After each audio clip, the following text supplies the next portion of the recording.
Obviamente, para que nosotros podamos entonces hacer el recorrido en esta segunda parte, necesitamos un contexto.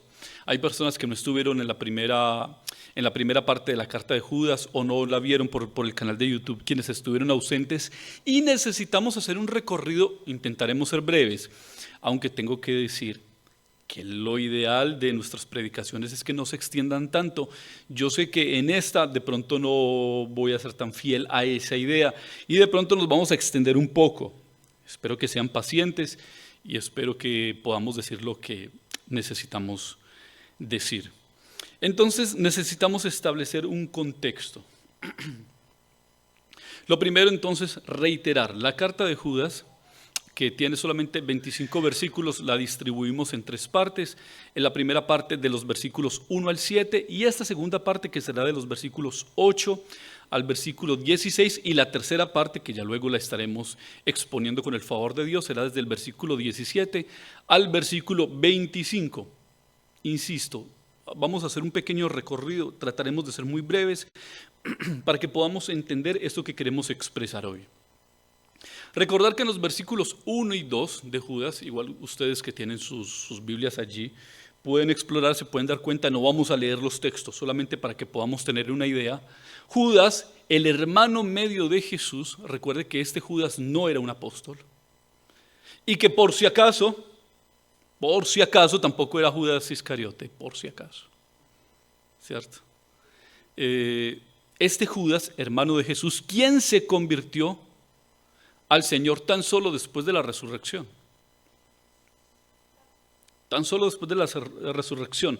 Se presenta a sus lectores como siervo de Jesucristo, dando a entender que este hombre no le era relevante ya saber que Jesús era su hermano, sino que era algo mucho más importante, mucho más alto y mucho más profundo. Y que ese Jesús era su amo, era su Señor y Él se presenta como su siervo. Pero además entonces nos define para quienes está escrita esta carta, a quienes los llama los amados de Dios, los guardados por el Señor Jesucristo, pero también a los que han sido llamados para salvación, y expresa unos deseos que están ligados al mensaje de la carta, donde les expresa a ellos que reciban misericordia, que reciban paz y que reciban amor de manera abundante. Que en otras palabras significa que en estos atributos, en estos privilegios, en esta gracia, por decirlo de alguna forma, es necesario que crezcamos de forma constante, en amor, en paz y en misericordia, recordando quiénes somos, como ya lo dijimos, amados del Padre o amados de Dios, guardados por el Señor Jesucristo y llamados para la salvación. Esto con el fin de que nosotros y de que ellos, especialmente quienes estaban leyendo, recordaran cuál era su estatus, cuál era su estado por la fe, para que ninguna otra opinión o posición o perspectiva de otros hombres lo movieran de su realidad en Cristo Jesús. Los versículos 3 al 4 entonces está diciendo Judas que él tenía la intención original de escribirle a estas personas acerca de la común salvación entre ellos, de otros elementos, de otras situaciones alrededor de la salvación que nosotros habíamos heredado por gracia, pero que el Espíritu Santo de forma providencial cambió el rumbo de su intención y dice que ahora lo que era un deseo se convirtió en una necesidad de exhortar a los lectores a que defiendan la fe. De hecho, la nueva versión internacional no habla de defender como una primera vez, sino de continuar defendiendo la fe. ¿Sí? Dice también entonces en el versículo 4 que la razón para que Él les diga o les exhorte a defender la fe es que se han infiltrado entre los hermanos algunos individuos, simplemente lo deja así, a quienes llama también impíos. ¿Sí? Y dice que el problema con estos individuos y por los cuales les llama impíos es que ellos están, como dice el punto 3 de la segunda parte, ellos están intentando corromper la fe. Cuando dice que nos exhorta y les exhortaba a ellos a defender la fe, recuerden que no estaba hablando de defender su confianza, sino defender las enseñanzas de la sana doctrina.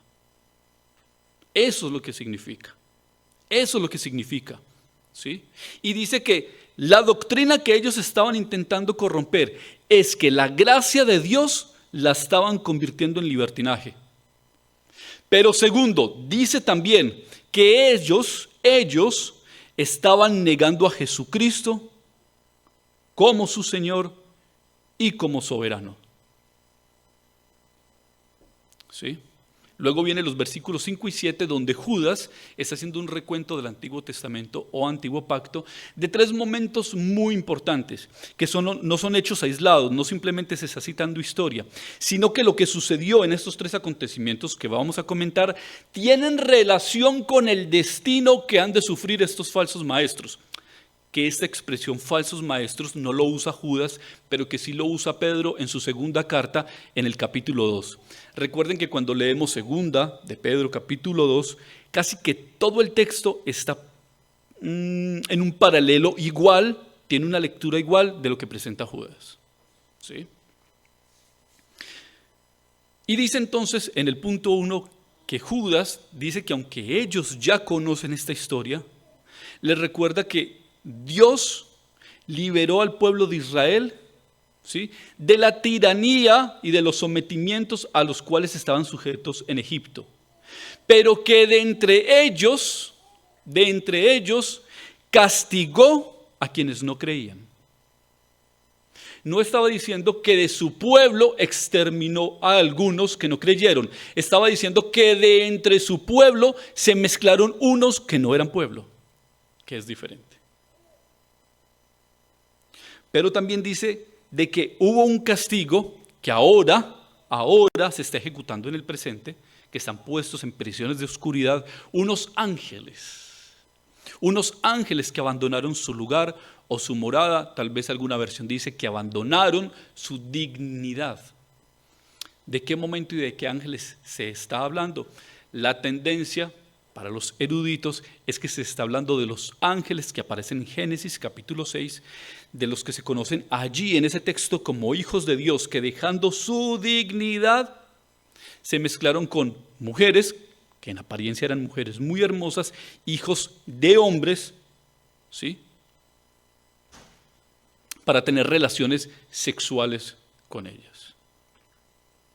Y lo tercero, entonces habla de Sodoma, Gomorra y las ciudades vecinas.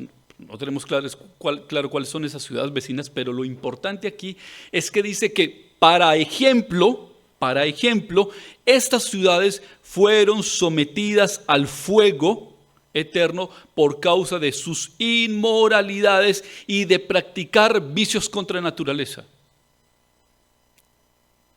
¿Cuál es la relación entonces de esto que sucedió con estos tres lugares o en estos tres momentos, con algunos que salieron junto con el pueblo de Israel, con los ángeles, además de Sodoma y Gomorra, las ciudades vecinas y los hombres impíos, conocidos también como falsos maestros?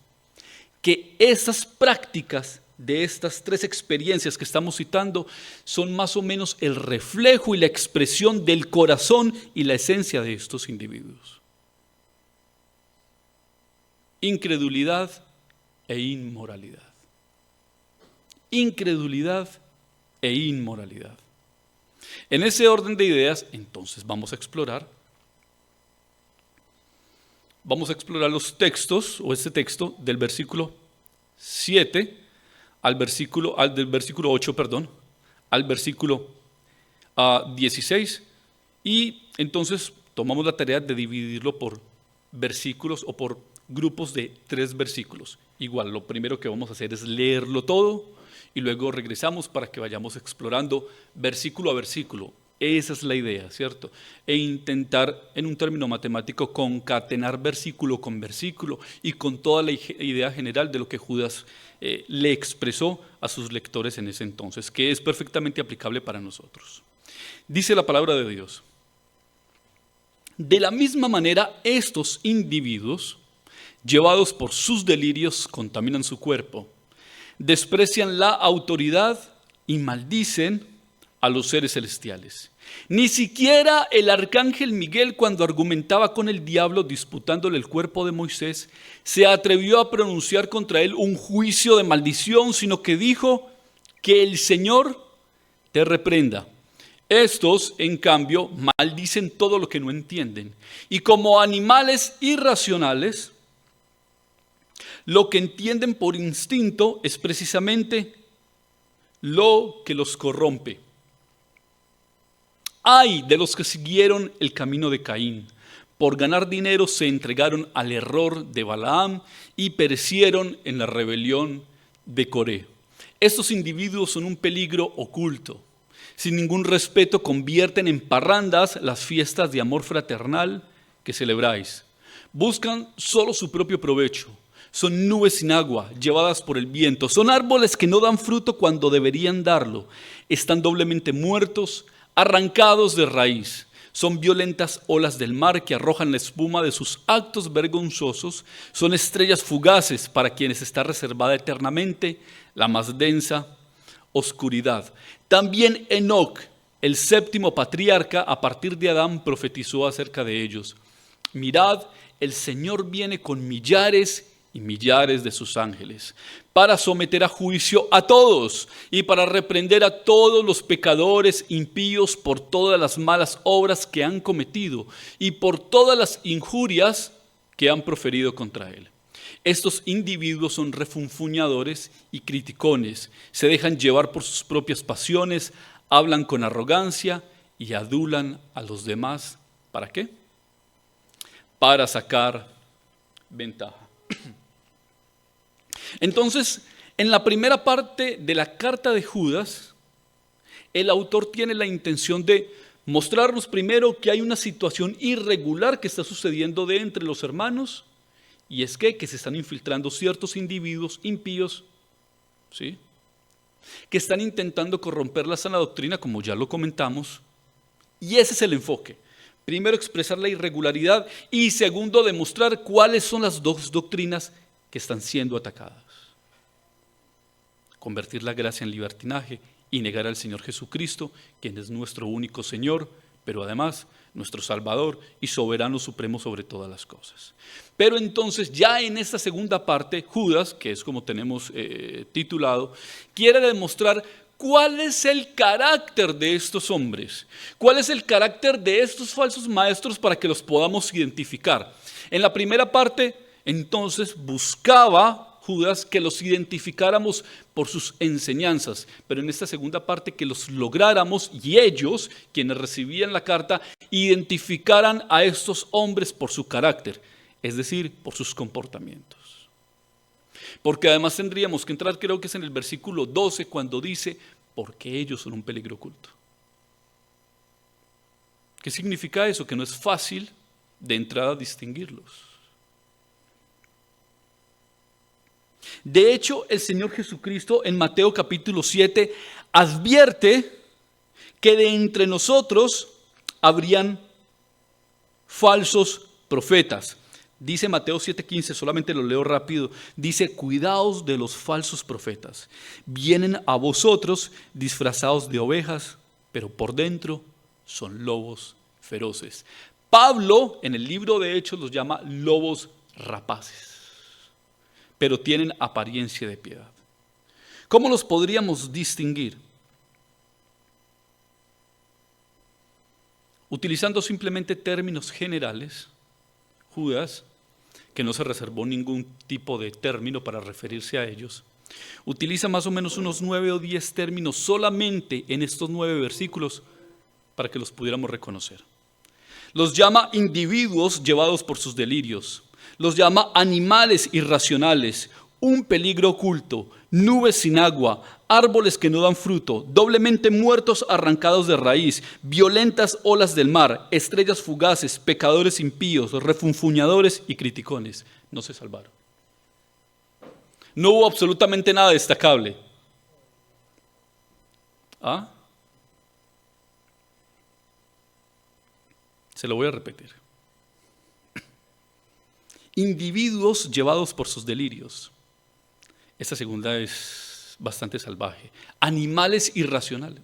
irracionales, un peligro oculto, nubes sin agua, árboles que no dan fruto, doblemente muertos arrancados de raíz, violentas olas del mar, estrellas fugaces, pecadores impíos, refunfuñadores y criticones.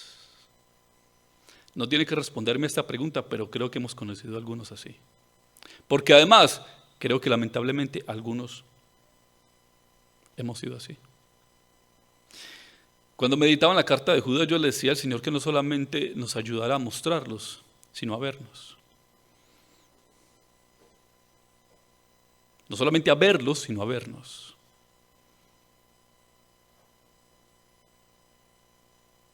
Porque no sabemos hasta qué punto nos hemos deslizado. Y buscándolo entre el grupo, quizás seamos uno de ellos. Si es que realmente no estamos en la fe. Si es que realmente venimos todos los domingos porque no hay otra cosa que hacer los domingos a las 12. Vamos a examinar estos versículos 8 al 10. Y empieza diciendo de la misma manera que quién o que qué, que Sodoma y Gomorra, que los ángeles y que los que fueron castigados por su incredulidad. Estos individuos llevados, y aquí hay dos palabras que son claves en estos 3 versículos. Primero, la palabra instintos, o mejor, primero la palabra delirios, para que vayamos en orden, y segundo, la palabra instintos. Instintos. Y dice que de la misma manera estos individuos llevados por sus delirios contaminan su cuerpo, desprecian la autoridad y maldicen a los seres celestiales. Entonces, de la misma manera en que practicaron inmoralidad sexual en Sodoma y en Gomorra, y de la misma forma los ángeles, asimismo estos hombres. ¿Cómo? Contaminando su cuerpo. Con toda forma de inmoralidad sexual. Porque si dice que asimismo se incluye que algunos de ellos, o todos, eso no lo sé, tenían relaciones homosexuales. Pero además, no solamente que tenían relaciones homosexuales, sino que se enseñaban, como se enseña en algunas congregaciones hoy, que las relaciones homosexuales no son pecaminosas. Y como algunos han dicho, que Jonatán y David tienen una relación así.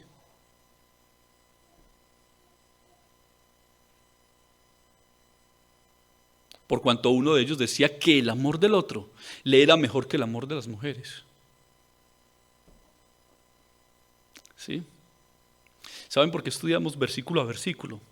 Porque dicen que un texto fuera de contexto se vuelve un pretexto. Un texto fuera de contexto se vuelve un pretexto. Y necesitamos conocer la plenitud de la voluntad de Dios para no tener excusas y para no justificar a los impíos y para no conformarnos con cualquier cosa que nos dice.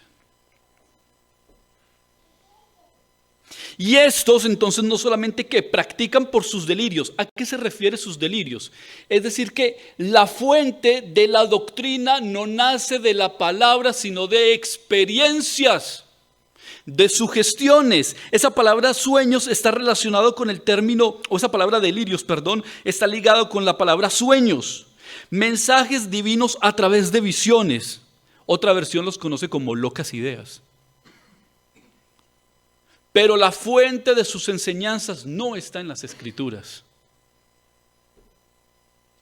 Por eso tenemos que condenar y exhortar y confrontar toda doctrina y toda enseñanza que se base en que Dios me dijo, yo sentí.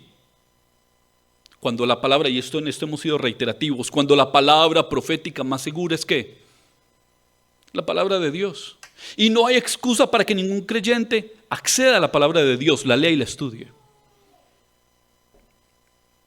Pero además no solamente que contaminan su cuerpo, dicen desprecia la autoridad. Mire que está hablando en singular, no está hablando en plural. desprecian la autoridad. ¿Y a qué se refieren con esto de despreciar la autoridad? A lo que Judas mismo dijo en el versículo 4, a que ellos niegan a Jesucristo. Están hablando de una autoridad, de la máxima autoridad.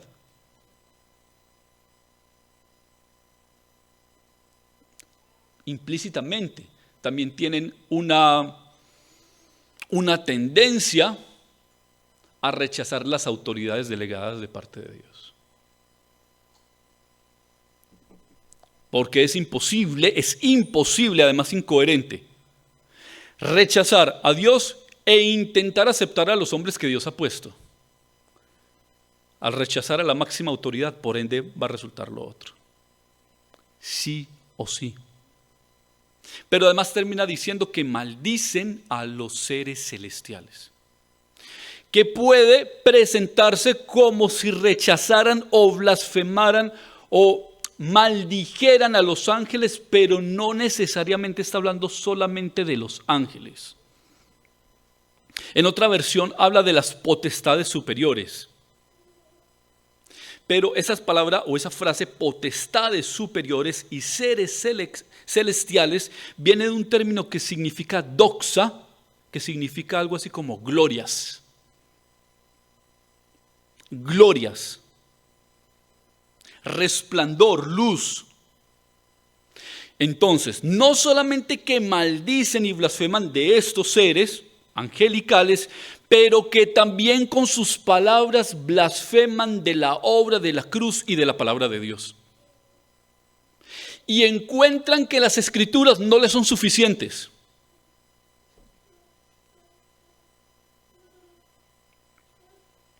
La iglesia tradicional dice que la Biblia no es suficiente. Y lo dicen basado solamente en un texto. Recuerden, un texto fuera de contexto se convierte en un pretexto. Para decir que Juan relata y describe que no todo lo que Jesús dijo e hizo está registrado en este libro. Entonces tienen una cantidad de excusas y empezaron a desarrollar algo que los judíos también practican como una tradición oral para justificar muchas de sus doctrinas. Pero no se quieren sujetar a la palabra de Dios. Recuerden que la Biblia no contiene la palabra de Dios. La Biblia es la palabra de Dios en su totalidad. De Génesis a Apocalipsis está completamente inspirada por el Espíritu de Dios. Y muestra la mente de Dios, el carácter de Dios, la voluntad de Dios y el estado perdido del hombre. Pero nos enseña también en las Escrituras la posibilidad de que por la fe los hombres vengan al Señor y sean salvos por Él. Y todo esto maldicen. Además dice el versículo 9, que es tal la situación de su pecado, de sus blasfemias, que ni siquiera el arcángel Miguel. Y antes de desarrollar un poco el versículo 9, tengo que decir que Judas, durante esta porción, nos va a mostrar dos situaciones en la historia que la Biblia en otro momento no registra. Solamente en Judas. Y una de ellas es este versículo 9, cuando dice, ni siquiera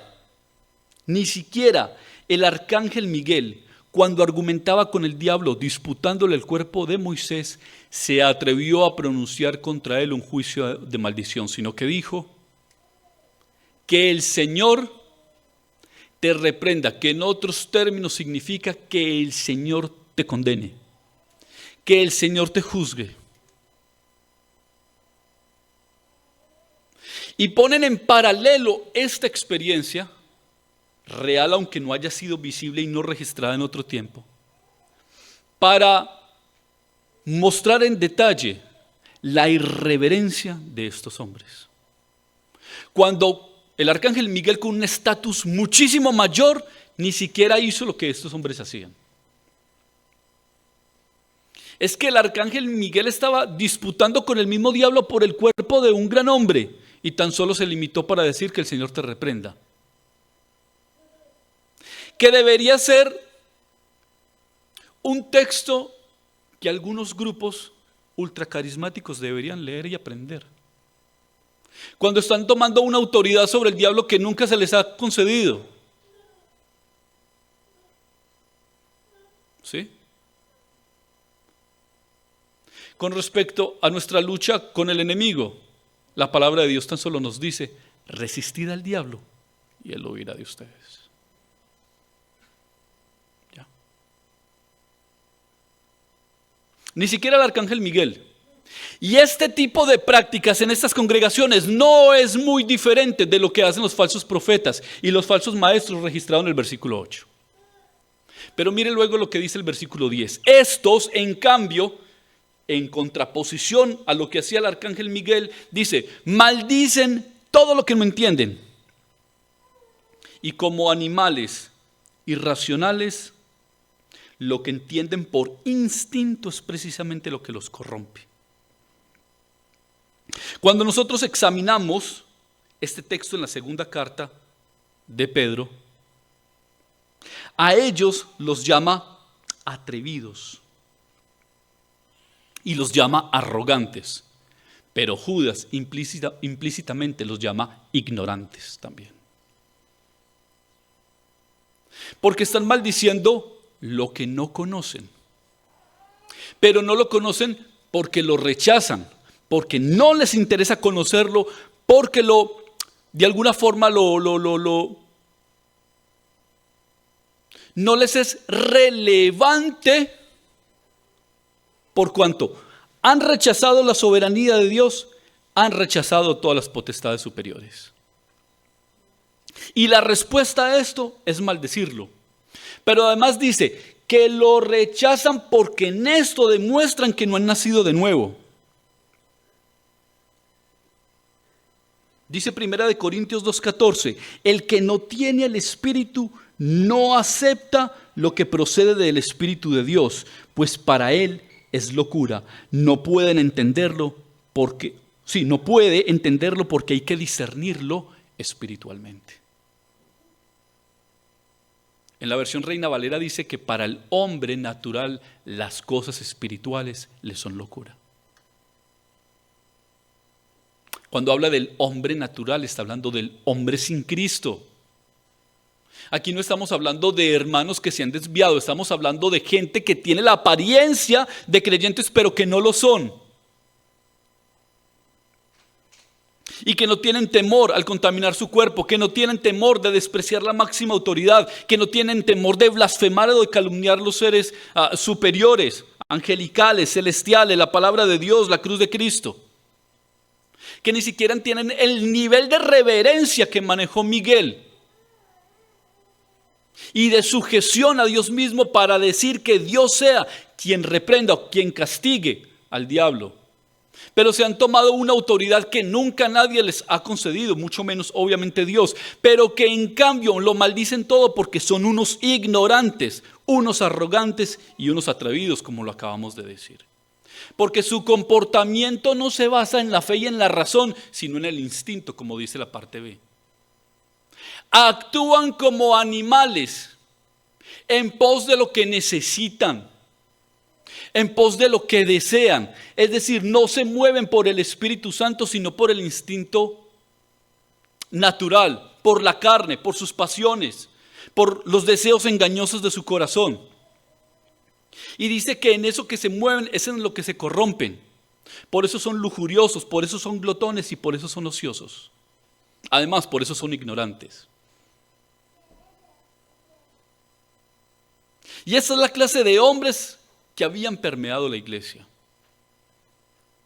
Lo complejo de esto es que cuando examinamos nuevamente, porque hay que estar mirando carta con carta, ese segundo capítulo de Pedro dice que muchos de ellos siguieron a estos hombres. Siguieron sus doctrinas, siguieron sus enseñanzas. Pero esto no para decir que algunos siguieron, sino que algunos para este tiempo seguirán siguiendo.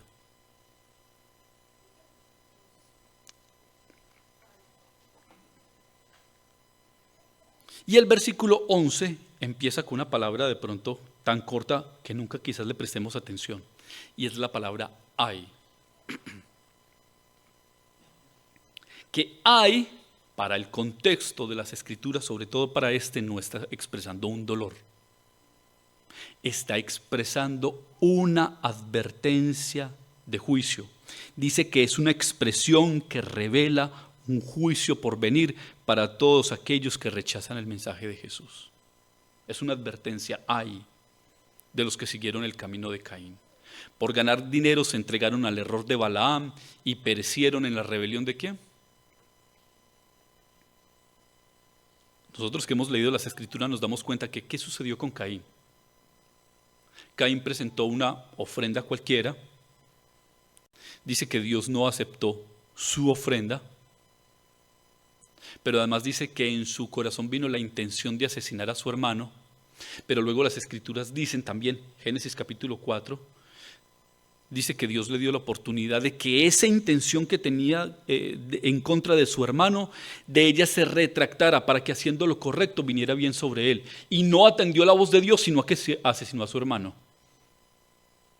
Pero luego dice que vino Balaam, quien estuvo dispuesto a dejarse extorsionar. Bueno, dejarse extorsionar es mucho decir. Fue cómplice recibiendo dinero para maldecir al pueblo de Dios.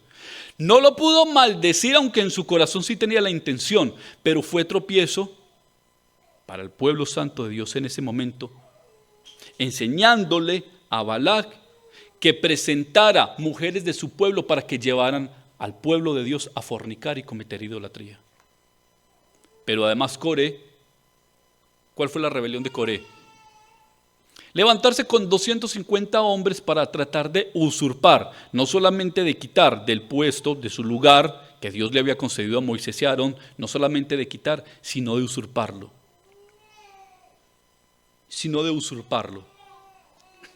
Cuando miramos entonces este versículo 11 nos damos cuenta que es la misma forma en que Jesucristo se expresaba en contra de los fariseos. Mateo 23:25 dice: ay de vosotros, maestros de la ley, fariseos, hipócritas, limpiáis el exterior del vaso y del plato, pero por dentro estáis llenos de robo y de desenfreno. Pero ¿por qué se hay para personas como estas que practicaban la vida, que practicaron o las decisiones que tomaron Caín, Balaam y Coré? ¿Por qué relacionarlos con ellos tres?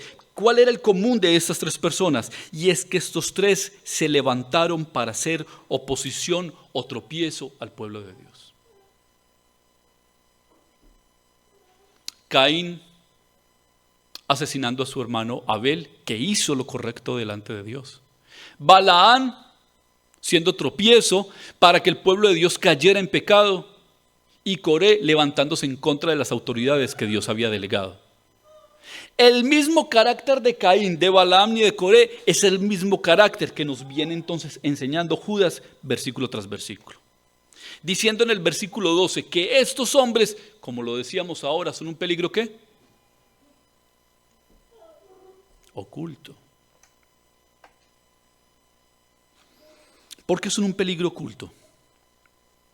Dicen que sin respeto convierten en parrandas las fiestas de amor fraternal que celebráis. La versión Reina Valera lo llama sus ágapes. Sus ágapes. Tipo de reuniones como las que nosotros celebramos aquí con nuestras comidas. Exactamente las mismas. Que el propósito de estos ágapes no era simplemente comer, sino tener comunión unos con otros,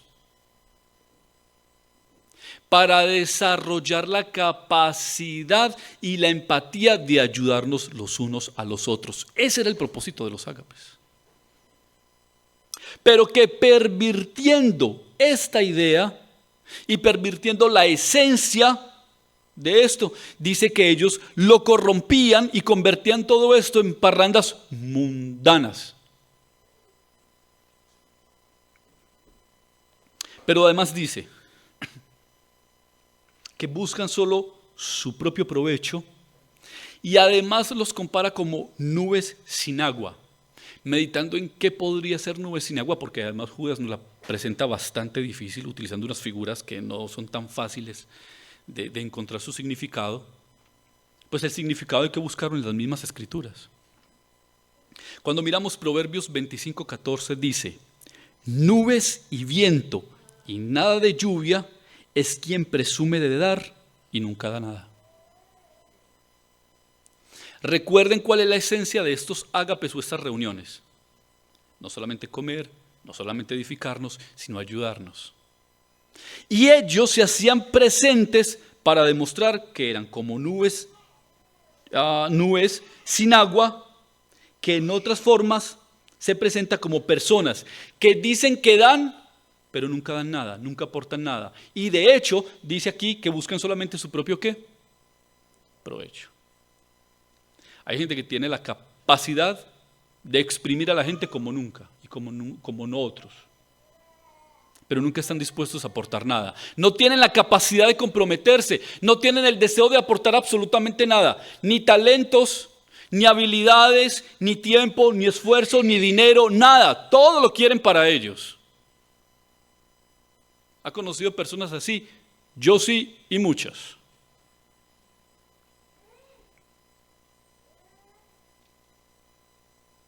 Pero además los define como árboles que no dan fruto. ¿Cuándo qué? Cuando deberían o cuando debieran darlo, están doblemente muertos, arrancados de raíz. Frutos de los que la Biblia dice, uno, Gálatas capítulo 5, versículo 22, como fruto del Espíritu Santo. Pero además, frutos de labios que confiesen su nombre. Y como ninguno de estos frutos están presentes en ellos, por eso es que la palabra dice que están doblemente muertos. No solamente significa que están muertos espiritualmente porque no tienen vida en Dios, sino que están destinados a un castigo eterno sin Dios, por cuanto rechazaron el Hijo de Dios y su palabra. Eso es lo que significa. Pero además en el versículo 13, porque Judas estaba de verdad inspirado, no se conformó con decirles esto, sino que les decía, son violentas olas del mar que arrojan la espuma de sus actos vergonzosos. Y cuando nosotros vemos en un mar donde hay un cúmulo de espuma, bastante está hablando de contaminación. ¿Y qué es lo que reflejan ellos entonces utilizando la comparación como violentas olas del mar? Que no tienen temor ni vergüenza de mostrar que son pecadores. Pero además de decir que esto también Dios lo permite. Por eso el versículo 3 o versículo 4 dice que ellos convierten la gracia de Dios en libertinaje.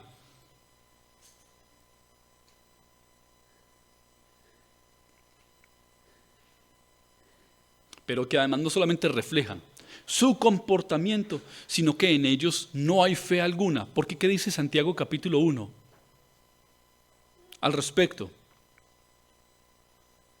Que quien no tiene fe, ¿qué? Son como las olas del mar que ¿qué? Que van de un lado al otro. No se comprometen, no se identifican, no se afirman, no se sujetan. No tienen comunión con nadie.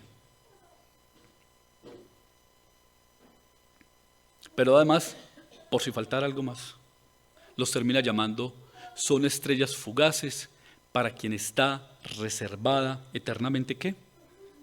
La más densa oscuridad. Y eso de estrellas fugaces no está hablando solamente de su aparición temporal, ¿cierto? Sino de su inestabilidad doctrinal, por la cual ellos no solamente no tienen un rumbo, sino que no son capaces de dirigir a otras personas para que tengan un rumbo. Porque una estrella fugaz es básicamente un desprendimiento de un elemento que está en el espacio. Se desprende de este gran elemento y se dirige sin un objetivo preciso. Y esto es lo que sucede con ellos. Y todo esto para decir una segunda situación que Judas presenta que las Escrituras nunca presentan. Dice, también Enoc, el séptimo patriarca, a partir de Adán profetizó acerca de ellos. ¿De qué Enoc está hablando las Escrituras? Pues evidentemente nos da un parámetro bastante claro cuando dice que es el séptimo después de Adán. Y es el famoso Enoc, del cual las Escrituras dicen que Enoc caminó ¿qué? Pero unos versículos más adelante dice que una de las dos únicas personas que fueron llevadas al cielo junto con Elías sin ver muerte. padre de Matusalén, por si acaso. Del cual Hebreos capítulo 11:6 dice que antes de que Dios lo llevara, pueden dar testimonio de que Enoc agradó a Dios. Así que con todas estas características alrededor de Enoc, tuvo un momento donde el Espíritu Santo le inspiró para decir o para profetizar: mirad, el Señor viene con millares y millares de sus ángeles. Con millares y millares de sus ángeles. Pero lo voy a entrelazar con el versículo 15, con un objetivo: para someter a juicio a todos y para reprender a todos los pecadores impíos por todas las malas obras que han cometido y por todas las injurias que han proferido contra él. Volviendo al versículo 14, cuando dice que el Señor viene con millares y millares de ángeles, posiblemente esté hablando de millares y millares de sus santos. Esto en acorde con toda la doctrina bíblica de la segunda venida del Señor Jesucristo. Aquí Enoc no está hablando de la primera venida del Señor, porque las características de su aparición son distintas. ¿Cierto? Enoc, sin que el Señor Jesucristo hubiese venido por primera vez, ya estaba profetizando su segunda. Pero además dice que vendría con millares y millares de sus santos, como las Escrituras hablan, que sucederá después del arrebatamiento. Jesucristo regresará por segunda vez con todos nosotros los redimidos, y esto incluye a sus ángeles, con el propósito de someter a juicio a todos. ¿Pero quiénes son todos? Todos los impíos. De hecho, creo que prefiero aquí la versión de la Reina Valera en este versículo 15 y se las voy a leer, porque es un juego de palabras que a mí personalmente me gusta mucho. Dice que el Señor viene con millares y millares de sus ángeles. Miren cómo dice la Reina Valera: para hacer juicio contra todos y dejar convictos a todos los impíos de todas sus obras impías que han hecho impíamente, y de todas las cosas duras que los pecadores impíos han hablado contra él. ¿Qué tal ese juego de palabras? Le encanta la palabra impíos a Judas, por si algo. Se la voy a repetir: para hacer juicio contra todos y dejar convictos a todos los impíos de todas sus obras impías que han hecho impíamente, y de todas las cosas duras que los pecadores impíos han hablado contra él. Y esa aparición del Señor Jesucristo es para venir no solamente como Rey y Señor, sino como juez. Y los millares de los santos para que sean como en un juicio los testigos de ese juicio, o los jurados de ese juicio. ¿Para qué? No solamente para someter a un juicio y declarar a todos los hombres impíos que han actuado impíamente en contra de él, sino para establecer una condena sobre ellos. Y esa condena está basada en sus malas obras y en sus palabras necias. Todas estos hechos corruptos, enseñanzas corruptas, declaraciones blasfemas, descritas en el versículo 4, 8, 9, 10, 11 y 16. Un juicio por toda forma de impiedad, libertinaje, inmoralidad, herejías, blasfemias y, como dice el versículo 16, por toda clase de murmuración.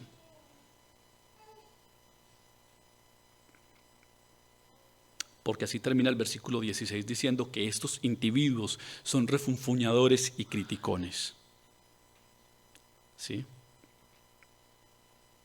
Se dejan llevar por sus propias pasiones o instintos o delirios, como lo presentamos en los versículos anteriores.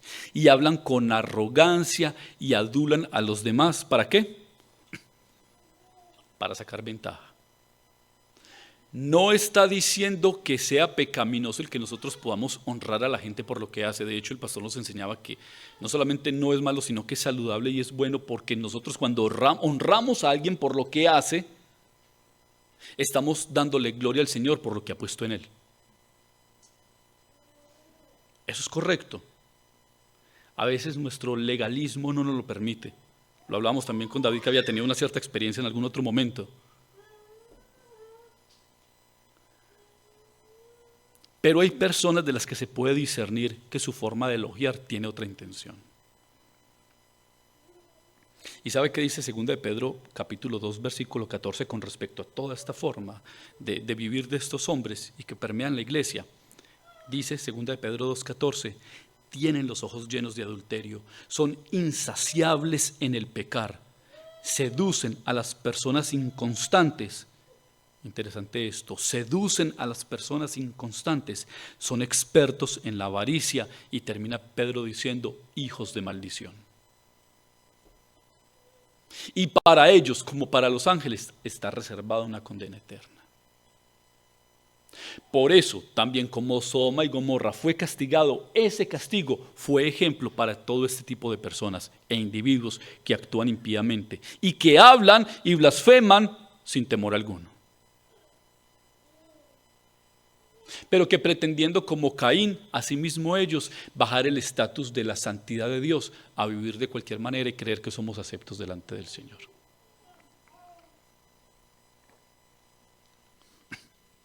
Algunas conclusiones, exhortaciones que vienen directamente de la palabra de Dios, yo simplemente se los voy a leer. Segunda de Timoteo 3, del 1 al 5. Segunda carta a Timoteo, capítulos 3, versículo 1 al 5 dice, ahora bien, ten en cuenta que en los últimos días vendrán tiempos difíciles. ¿Sabe cuándo empezaron los últimos días? Después de la cruz de Cristo y hasta ahora. Los últimos días no empezaron ahora, desde la cruz de Cristo hasta ahora. ¿Qué está diciendo? Que siempre después de que Cristo resucitó, todo el cuerpo de Cristo tendrá que lidiar con lo que Jesucristo llamaba cizaña. Y que así como se levanta el trigo, se levantará la cizaña, pero que la cizaña no sería cortada juntamente con el trigo, sino que habría que esperar hasta el final de los tiempos. Por lo cual nos tocará lidiar con ellos.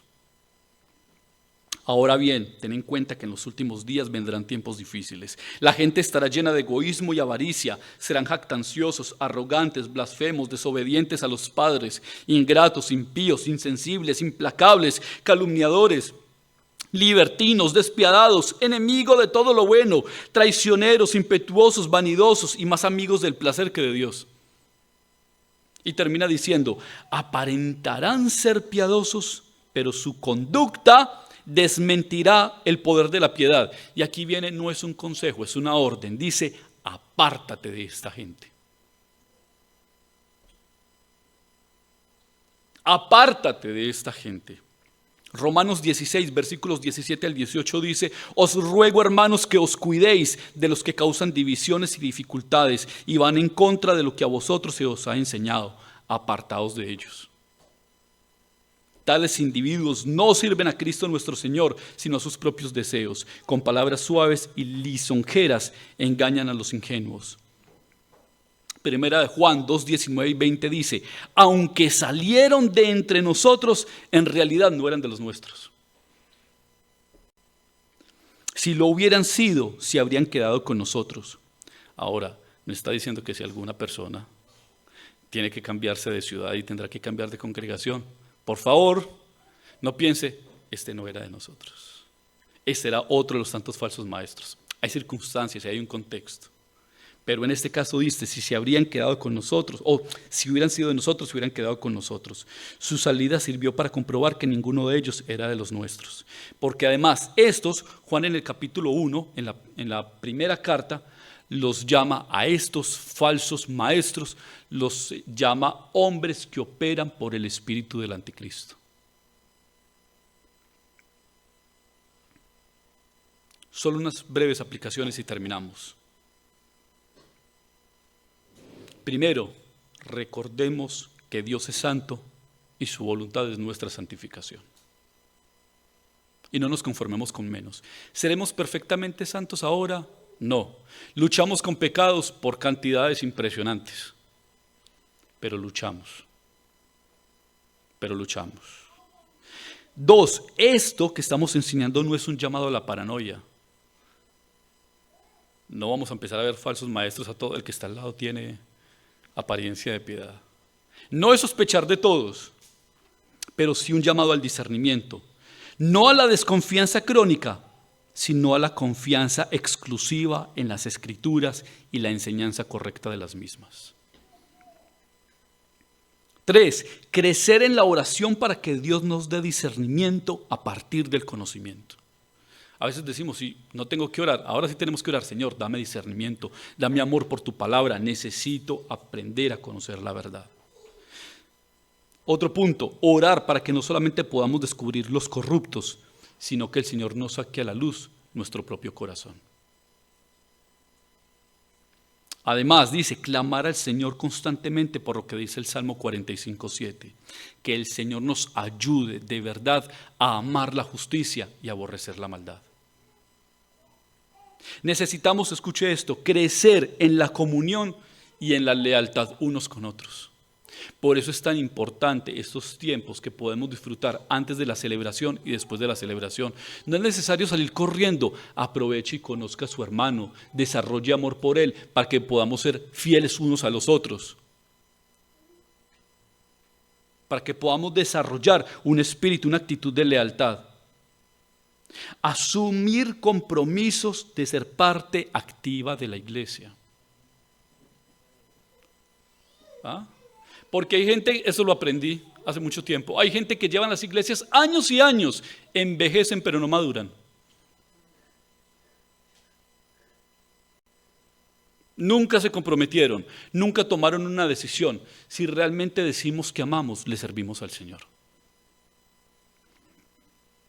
Asumamos el compromiso de ser parte de la iglesia y no ser ociosos. Y hay que estar preparados para la exhortación y la posterior acusación ante quienes dirigen.